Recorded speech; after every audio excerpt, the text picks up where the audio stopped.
కాళ్లలో నొప్పి, నరాల వాపు వంటి లక్షణాలతో బాధపడుతున్నారా? వెరికోస్ వెయిన్స్ లో అత్యాధునిక చికిత్స ఏవిస్ వాస్కులర్ సెంటర్. నమస్తే రమగారు. నమస్తే జయ. గోసేవ చాలా చాలా మంచిది, మంచి ఫలితాలను ఇస్తుందని చెప్తారు. ఎలాంటి ఫలితాలను ఇస్తుంది? ఏ విధమైన సేవ చేయాలి?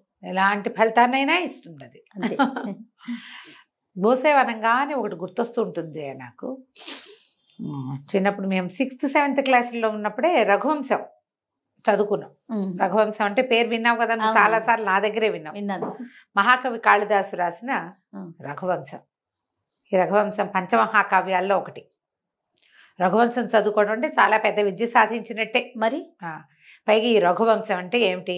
రాముల వారి వంశ చరిత్ర. మొదట రాముడు చెప్పబడ్డు. రామాయణం రాముడు కదా, రాముడికి ముందు వాళ్ళు వీళ్ళంతా. ఓకే, రాముడికి ముందే. ఈ కాళిదాసు గారిని తలుచుకుంటేనే గూస్ బంప్స్ వస్తాయి. అసలు ఆ శ్లోకాలను చదువుకుంటే తలుచుకుంటే చాలా అద్భుతంగా ఉంటుంది. దాంట్లో రఘువంశంలో మొట్టమొదట దిలీప మహారాజు చేసిన గోసేవా వృత్తాంతమే ఉంటుంది. మనం ఇప్పుడు గోసేవ మనకి ఎన్నిటికి చెప్తారు? సంతానం కలగాలంటే గోసేవ, పాపాలు పోవాలంటే గోసేవ, పుణ్యం లభించాలంటే గోసేవ. ఈ మూడిటికి గోసేవ పనిచేస్తుంది. మనం ఎక్కడెక్కడ చేసిన పాపాలు పోతాయి గోసేవ చేస్తే. గోసేవ ఎలాంటివి? గోవుకి ఏదైనా పెట్టడం, గోవు గంగడోలు నిమరటం, గోవుకి పసుపు బొట్టు పెట్టడం, గోపృష్ఠానికి నమస్కారం చేసుకోవటం, గోపంచితం నెత్తి మీద చల్లుకోవటం, గోమయంతో ఇండ్లు శుద్ధి చేసుకోవటం. ఇవన్నీ కూడా గోసేవ కిందకే వస్తాయి. వీటితోటి ఇల్లు శుద్ధి అవుతుంది, పవిత్రం అవుతుంది, మన లోపల ఉన్నటువంటి కర్మక్షయం జరుగుతుంది. ఎన్నో చెప్తారు రకరకాలు. ఈ దిలీపుడి గోసేవా వృత్తాంతము చెప్పుకోవాల్సిన కథ, చాలా విశేషంగా ఉంటుంది. దిలీప మహారాజు రఘు మహారాజు యొక్క తండ్రి. ఆ రఘువు పేరే ఈ రఘువంశం. రఘురాముడు అంటామా? రాముడిని రఘురాముడు అని ఎందుకంటారంటే రఘువంశంలో జన్మించిన రాముడని. రాముడికి ముందు పేరు చేర్చుకోగలిగిన రఘువు అంత గొప్పవాడు. చాలా అద్భుతమైన కార్యాలు చేశాడు ఆయన. అంత అద్భుతమైన వ్యక్తికి తండ్రి ఈయన దిలీపుడు. చాలా బాగుంటుంది. అయితే ఈ దిలీప మహారాజు ఏం చేశారు అంటే, ఈయనకి సంతానం లేదట. సంతానం లేకపోతే భార్య పేరు సుదక్షిణాదేవి. ఎప్పటికీ సంతానం కలగల. ఈ రఘువంశాన్ని రాజుల గురించి గొప్పగా విషయాలు చెప్పడంలో ఆయన ఎలా చెప్తారంటే, తప్పకుండా వాళ్ళు సంతానాన్ని పొందాలి, వాళ్ళ కుమారులు రాజ్యానికి రావాలి. ఇది నియమం, ఆ కాలపు నియమం అది. సంతానం కలగకపోతే ఈ రాజ్యాన్ని ఎవరికి ఇస్తారు? ఈయన ఎందుకో తనకు సంతానం కలగట్లేదు కాబట్టి మన కులగురు అయినటువంటి వశిష్ఠ మహర్షిని అడిగి తెలుసుకుందాం అనుకున్నాడు. భార్యాద్వితీయుడని ఆమెతో కలిసి వశిష్ఠాశ్రమానికి బయలుదేరాడు. కథ మొదలవటమే ఇట్లా మొదలవుతుంది. ఈ రఘువంశరాజుల గొప్పతనాన్ని ముందేమో కాళిదాస్ గారు, నేను ఇంత పెద్ద విషయాన్ని చెప్పబోతున్నాను, ఇది చాలా పెద్దది, నేను పొడుగాటి వాడు మామిడి పండు కోసుకోవడానికి చెయ్యెత్తినట్టు మరుగుజ్జుమండి ఆయన నేను కూడా ఆ పండు కోసం ఎగురుతున్నాను. అంటే పొడుగ్గా ఉన్నవాడు ఈజీగా పండు కోసుకుంటాడు. అవును, పొట్టివాడు ఎంత శ్రమ పడాలి, కష్టపడాలి కదా. ఆ పని నేను చేస్తున్నా అని చెప్తాడు. ఎందుకంటే ఈ రఘునామ అన్వయం వక్షే అని చెప్తాడు. ఈవేళ దీని గురించి చెప్పడం అంటే ఏంటంటే, పెద్ద సముద్రాన్ని చిన్న పడవతో దాటినట్టు ఈ ప్రయత్నం నేను చేస్తున్నానని మహావినయంతో చెప్పుకుంటారు కాళిదాసు. ఇది చెప్పి అప్పుడు వీళ్ళు రఘువంశరాజుల గొప్పతనాల గురించి చెప్తాడు. ఏదో చెప్తాడు, సోహం ఆజన్మ శుద్ధానాం ఆఫలోదయ కర్మణాం ఆ సముద్ర క్షితీశానాం ఆనాక రథవర్త్మనాం. ఈ శ్లోకం అంటే మహా ఇష్టం నాకు. ఆజన్మ శుద్ధులు, వాడు జన్మతోటే పుటకతోటే పరిశుద్ధమైన పద్ధతి కలిగిన వాళ్ళు. ఆ తర్వాత ఎంత సముద్రమే ఎల్లలుగా కలిగిన భూమి మొత్తానికి రాజులు వాళ్ళు. తర్వాత జన్మశుద్ధనం ఆ ఫలోదయ కర్మణం. ఏదైనా పని మొదలు పెట్టారంటే చివరి వరకు చేస్తారు వాళ్ళు. ఫలితం కనపడే వరకు పనిచేసే లక్షణం ఉన్నవాళ్ళు. ఏదో మొదలు పెట్టడము, అది అవ్వలేదు అనుకో, ఆ పోనీ లేదు ఇంకోటి మొదలు పెట్టరు వాళ్ళు. మొదలుపెట్టిన పని టిల్ ద ఎండ్ చేసేవాళ్ళు. ఎంత అద్భుతమైన క్యారెక్టర్ కదా అది. మరి తర్వాత ఆనాక రథవర్త్మనం, ఆకాశం ఈ స్వర్గం వరకు రథం మీద వెళ్ళగలిగిన వాళ్ళు. అంత గొప్పవాళ్ళు. స్వర్గం ఎక్కడుందో మన కంటికి కూడా కనపడదు. దానికి వెళ్ళే దారులు తెలిసిన వాళ్ళు. అలాంటి వాళ్ళ గురించి చెప్తానంటాడు. ఎంత బాగుంటాయో శ్లోకాలు, భలే ఇంట్రెస్టింగ్గా ఉంటాయి. 6th 7th క్లాసులో చదువుకున్నవి అవి మర్చిపోలేదు. అదే అంత చిన్నప్పుడే ఇంప్రెస్ చేసిన శ్లోకాలు అనమాట. ఆయన బాగా రాస్తారు. కాళిదాసు అంటే అద్భుతం, మహాద్భుతం అంతే. అయితే ఈ దిలీప మహారాజు గురించి చెప్తూ ఈయన ఏం చేశాడు, భార్యతో కలిసి బయలుదేరి వెళ్ళాడు. ఆ బయలుదేరి వెళ్ళే దారంతా వర్ణిస్తారు. అక్కడికి వెళ్ళిన తర్వాత వశిష్ఠ మహర్షిని కలుస్తారు.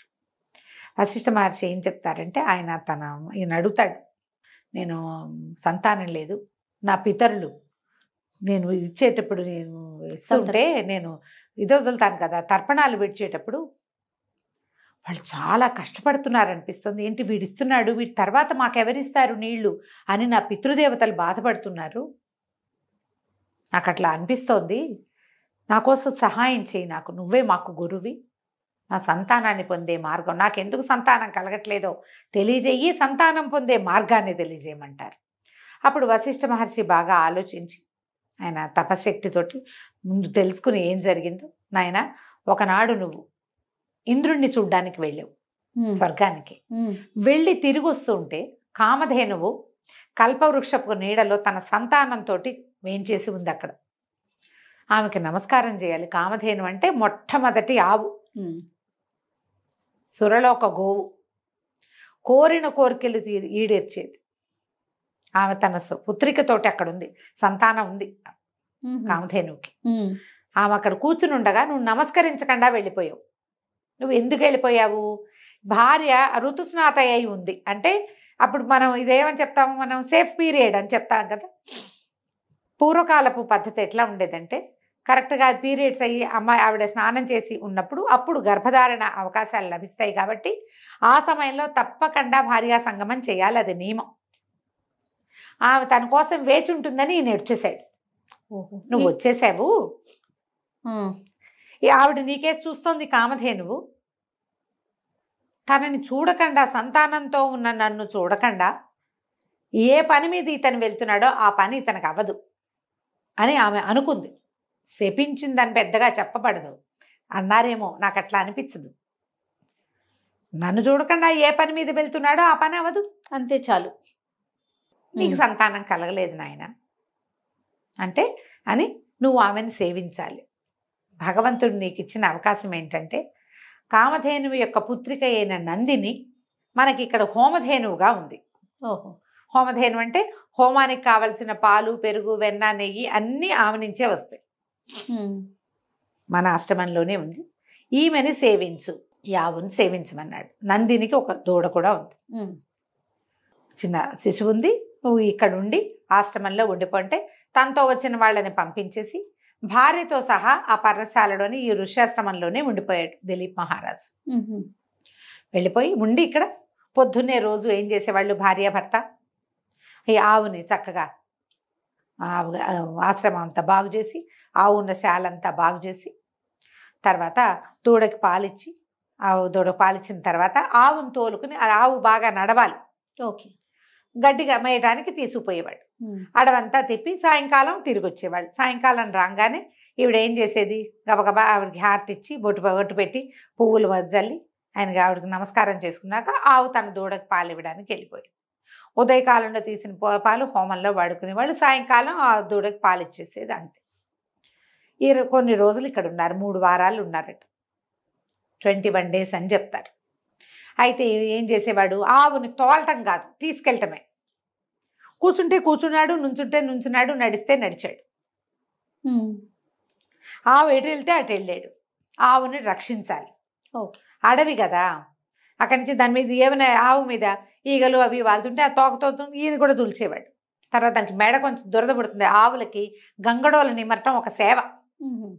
మీరు ఆవుని మొహం మీద నిమర్రు, మెడ కింద ఇట్లా వదులుగా ఉంటుంది చర్మం, గమనించండి. ఆ గంగడోలు నిమిరితే ఆవు సంతోషంగా ఉంటుంది. అక్కడ ఒక దురద వస్తుంది దానికి. మెడెత్తి మెడ నిమిరించుకుంటాయి. నువ్వు మీరు గమనించలేదు, ఎప్పుడు నీకు తెలియదేమో, పల్లెటూళ్ళల్లో వాళ్ళకి తెలుస్తుంది. ఆవు దగ్గర గంగడోలు అంటారు దాన్ని. ఆ మెడ కింద భాగం నిమురుతూ ప్రతిరోజు తీసుకుపోయేవాడు, తీసుకొచ్చేవాడు. అట్లా సేవించారు. సాయంకాలం రాగానే ఆవిడ పరిగెత్తుకుంటూ వచ్చేది దూడకి పాలు ఇవ్వాలి. సాయంత్రం వేసరికి పగలల్లా ఆహార స్వీకారం చేస్తుందా, దూడ పాలు తాగేటమికి పాలు చెప్తూ ఉంటాయి, చకచక వెళ్ళిపోవాలి. అయినా కూడా ఆవిడ ఓపికగా నందిని ఈ సేవ తీసుకుని, రాణిగారు చేసేది సుదక్షిణాదేవి చేసిన సేవను తీసుకుని అప్పుడు దూడ దగ్గరికి వెళ్ళేది. ప్రేమగా సేవింపజేసుకునేది ఆవిడ. ఈయన సేవించేవాడు.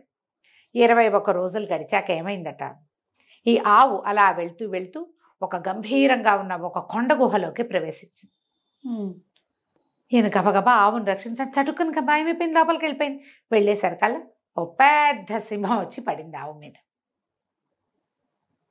పడేసరికల్లా ఈయన ఏం చేశాడు, ఆవును రక్షించడానికి ఈయన ధనుర్బాణాలు ఏవో ఉన్నాయి, ఆవు మీద చేయబోయాడు. అదే ఈ సింహం మీద, సింహాన్ని ఆపడానికి ప్రయత్నం చేశారు కల్లా బిగిసిపోయేట ఒళ్ళు. ఆయన ఏమి చేయలేకపోయాడు. ఇదేమిటి, నేనేం చేయలేకపోతున్నాను, ఆవు మీద సింహం పడితే నేనేం చేయాలి, సింహాన్ని శిక్షించి ఆవుని రక్షించుకోవాలి. ఆవు గోసేవ కదా మనం చేసేది, గోరక్షణ మన బాధ్యత. శరీరవయవాలు కదల్లా. ఆ లోపల ఒక ఉద్వేగం వచ్చేసింది, తను రక్షించలేకపోతున్నాను. ఈయన కరచరణాలు కదలకపోయేసరికల్లా గట్టి ప్రయత్నం చేస్తుంటే ఆ సింహం వికవిక శబ్దం చేస్తూ చెప్పిందట, నేను పరమేశ్వరుడి బంటుని, కుంభుడు అనేటువంటి ఒక కుంభుడు నికుంభుడు అనేటువంటి ఒక శివసేవకుడి, శివగాణాల్లో ఉన్న వాడి స్నేహితుడు నికుంభుడు అనే సింహాన్ని నేను. ఒక చెండ సింహం అంట, మహాపెద్ద సింహం. ఇక్కడ ఒక దేవదారు చెట్టు ఉంది, పార్వతీదేవి స్వయంగా నీరు పోసి పెంచుకుంది. ఆ చెట్టుని రక్షించటానికి నేను ఇక్కడ ఉన్నాను. ఆ చెట్టుని ఏ జంతువులు, ఏ ఏనుగులు ఏవి వచ్చి దాని మీద తమ మొహాలు ఆనించకుండా, ఆ దేవదారు వృక్షం అంటే మహాప్రీతి అమ్మవారికి, దాన్ని రక్షించటానికి నేను ఇక్కడ ఉన్నాను. ఇక్కడికి ఈ ప్రాంతానికి వచ్చిన జంతువులు నాకు ఆహారంగా పరమేశ్వరుడు విధించాడు. వచ్చింది నేను తింటాను. పైగా నేను ఇట్లాంటి వాడిని కాను, నంది మీద ఎక్కటానికి పాదపీఠంగా ఉంటాను నేను. నంది మీద ఎక్కడానికి ఒక స్టూల్ మీద నుంచి కదా నంది మీదకి ఎక్కాలి, ఆ స్టూల్ నేను. అలాంటి వాడిని శివపాద స్పర్శ, గిరిజాపాద స్పర్శ కలిగి ఉంటాను నేను. నా ముందు నీ కరచరణాలు ఎట్లా ఆడతాయి, నువ్వు నన్ను ఎట్లా శిక్షిస్తావు అనేసరికి అర్థం, నా పరాక్రమము నా సాహసం అన్నీ పోయినాయే, ఇంత చేసి భూమి మొత్తాన్ని పరిపాలించేవాడిని ఒక సింహాన్ని కొట్టలేకపోతానా నేను అనిపించింది ఆయనకి.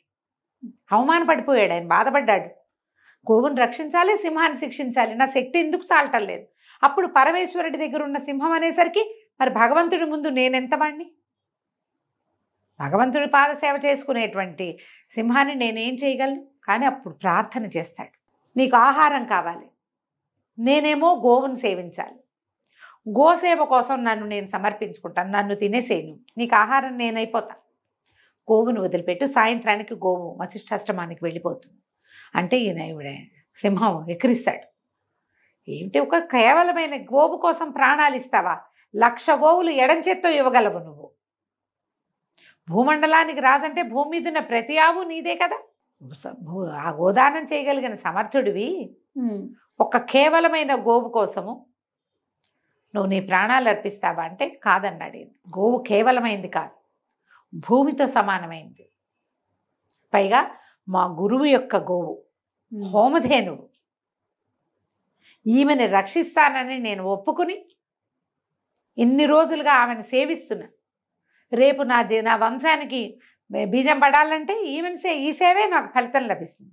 ఇంత అవకాశం ఇచ్చినటువంటి తల్లిని రక్షించలేకపోతే నేను ఎందుకు, నా ప్రాణం పోయినా పర్వాలేదు, గోసేవలో ప్రాణాలైనా వదిలిపెడతానని ఏం చేశాడు ఈయన, ధనుర్బాణాలు అవి పక్క పెట్టుకుని చేతిలో ఉన్న ఆయుధాన్ని పక్కన పెట్టేసి మోకాళ్ళ మీద కూర్చుని నా మీద దూకి నన్ను ఆహారాన్ని స్వీకరించు అని చెప్పి వంగి నమస్కారం చేశాడు. తన మీద ఏమీ పడలేదు. నందిని ధేను మాట్లాడింది, దిలీప నీ సేవకి మెచ్చాను, ఇది నేను కల్పించిన మాయే లే అని చెప్పిందట ఆవు. ఆవిడెవరు, కామధేను యొక్క పుత్రికే కదా ఈ ఆవు. సింహం లేదు అక్కడ, కొండ గుహ కూడా లేదు. లేవతీసి వెనకాల తీసుకెళ్ళిపోయి ఆ తర్వాత ఆయనకి సంతానం కలిగింది. ఈ సేవ చాలు, నేను సంతృప్తురాలను అయ్యాను. మా అమ్మకి కామధేను యొక్క ఆమెకు నమస్కారం చేయకుండా నీకు ఏర్పడిన కర్మం తాలూకు ఫలితం పూర్తిగా పోయింది, నీకు సంతానం కలుగుతుందని ఆశీర్వదించి పంపించేసింది. రాజు రాణి వెనక్కి వచ్చాక ఆ రాణిగారు గర్భవతి అయింది సుదక్షిణాదేవి. తర్వాత వారికి సంతానం లభించింది. ఎంత బాగుంటుందో జయ, అద్భుతంగా ఉందండి. అసలు వినటానికే వీళ్ళు అడవికి వెళ్ళే ప్రయాణంలో ఉండేవి కూడా ఎంత బాగా వర్ణిస్తారో. ఆవిడ ఆవును ఎట్లా సేవించారో, ఈ కుంభోదరుడు ఎట్లా వచ్చాడో, ఆ సింహము, దాని వర్ణన అద్భుతం, అమోఘంగా ఉంటాయి. చాలా బాగుంటుంది. రఘువంశంలోని మొదటి ఘట్టమే గోసేవ వృత్తాంతం. చిన్న వృత్తాంతాలే ఉన్నాయి మాకు, చిన్నవే ఉన్నాయి. తర్వాత ఇంటర్మీడియట్లో కాలేజీలో చెప్పినప్పుడు కూడా నేను ఇది చెప్పాను. గోసేవ చేస్తే మనకి సంతానానికి మంచిది, సౌభాగ్యానికి మంచిది, కర్మక్షయం కలుగుతుంది. తర్వాత ఎక్కడా తీరని సమస్యలు ఉంటాయి కొన్ని జయ. ఆ గుడికి వెళ్తాం, ఈ గుడికి వెళ్తాం, పూజ చేస్తాం, ఎంతో తీరదు. అవి గోసేవతోటి తీరుతాయి. ఏదో ఒక వస్తువు తీసుకెళ్ళి సమర్పించేసామా, ఆహారం పెట్టామా అని కాకుండా స్వయంగా గోవుని ముట్టుకుంటే చాలా రకాల పాపాలు పోతాయి. మనం కొన్నిసార్లు దేనివల్ల ఈ పని అవ్వటం లేదో మనకు అర్థం కాదు. అవును, దేనివల్ల ఇలాంటి సమస్యలు వస్తున్నాయో తెలియదు. అలాంటప్పుడు కనుక గోసేవ చేయడం. అయితే ఈ గోసేవ అంటే నేను ఒక దేవాలయం దగ్గర గోవులకి పెట్టడానికి వెళ్తే ఇంత కట్ట చపాతీలు ఉన్నాయి అక్కడ పక్కన పడేసి. ఏమిటి అంటే GTS కాలనీ టెంపుల్. అబ్బాయి చెప్పాడు, అమ్మ వద్దంటే వినరు, మీరేమో టీవీలలో చపాతీలు పెట్టండి, అవి పెట్టండి, దీనికి ఇది పెట్టండి, అది పెట్టండి అంటే వాటికి పడదమ్మా. 2 ఆవులు పోయి చనిపోయినాయి పిచ్చి తీళ్లతోటి, ఎంత చెప్పినా వినరు. చపాతీ ఒక చిన్న ముక్క, ఇంత ముక్క పెడితే సరిపోదా, కట్టలు తెచ్చి పెట్టేసేస్తారు, వాటికి ఏం తెలుస్తుంది, తినేస్తే జబ్బులు చేసేస్తాయి. ఆవుకి ఇవి పెట్టకూడదు అని నియమం ఉంటుంది. నేను ఉలవలు పట్టుకెళ్తాను జయ ఎప్పుడైనా ఒకసారి. ఉలవలు ఒక రోజంతా నానబెట్టి మర్నాడు ఉడకబెట్టి ఒక 3 గుప్పెళ్ళు అన్ని ఉలవలు పట్టి తీసుకెళ్తాం. దీనికి పెట్టద్దు అంటే దానికి పెట్టం, అమ్మ దానికి పడదమ్మా పెట్టకండి, ఈ ఆవుకు పెట్టండి, ఆవిడ తింటుంది. కొన్ని మాకు వద్దంటాయి, ఒప్పుకోవు, కొన్ని ఆవులు తినవు. నాకు తెలగపిండి పెట్టాలని ఉంటుంది. ఊళ్ళల్లో మేము తెలగపిండి పెట్టేవాళ్ళం. తెలగపిండి అంటే ఇక్కడ అలవాట్లేదమ్మా, అవి తినవు, పెట్టకూడదు అంతే. అవి తినని వాటిని పోనీ వాటికి జబ్బు చేస్తుందని తెలిసినప్పుడు పెట్టచ్చునా మనం, జాగ్రత్తగా పెట్టకూడదు. అవేమిటో చెప్పాడు, అవేవో కాయలుగా వచ్చేస్తాయట ఒంటి మీద, పాపం. అయ్యో, చాలా బాధపడతాయి. మీరు గోసేవ చేస్తే ఏదో పుణ్యం వస్తుందని గోవులకు పడని ఆహారాలు పెట్టకూడదు. సంరక్షకుడు లేకుండా మీరు పెట్టకండి. పక్కన వాడు ఉండి, ఒక మనిషి ఉంటాడా, ఎవరో గోసేవ సంరక్షణ చేసేవంటాడు, ఈ ఆవుకి ఇవి పడవమ్మా అంటే నేను పట్టుకెళ్ళాను కాబట్టి పెట్టాల్సిందేనని అనుకోకండి. ఇంక వేటికైనా పెట్టండి, ఎవరికైనా దానం చేసుకోవచ్చు కదా. గోసేవ చేయండి అనగానే ఇలా అయిపోతారు. చూసి జాగ్రత్తగా పాపం మూట కట్టుకోకండి. పుణ్యం సంపాదించే క్రమంలో పోయి పుణ్యాన్ని పోతే పాపం ఎదురైందని ఆ పని మాత్రం చేయకండి. వాటి మరణానికి కారణం ఏమిటి, ఇంకేముంది, మన సేవ అదే కదా, గంగలో కలిసినట్టే, మొత్తము పాపం వస్తుంది కదా. చూసుకుని చేయండి. గోసేవ వల్ల చాలా మంచి ఫలితం లభిస్తుంది. తప్పకుండా రమ్మగారు. నమస్తే. సుమన్ టీవీలో మీ పర్సనల్ అండ్ బిజినెస్ ప్రమోషన్స్ కోసం కింది నెంబర్కి కాంటాక్ట్ చేయండి.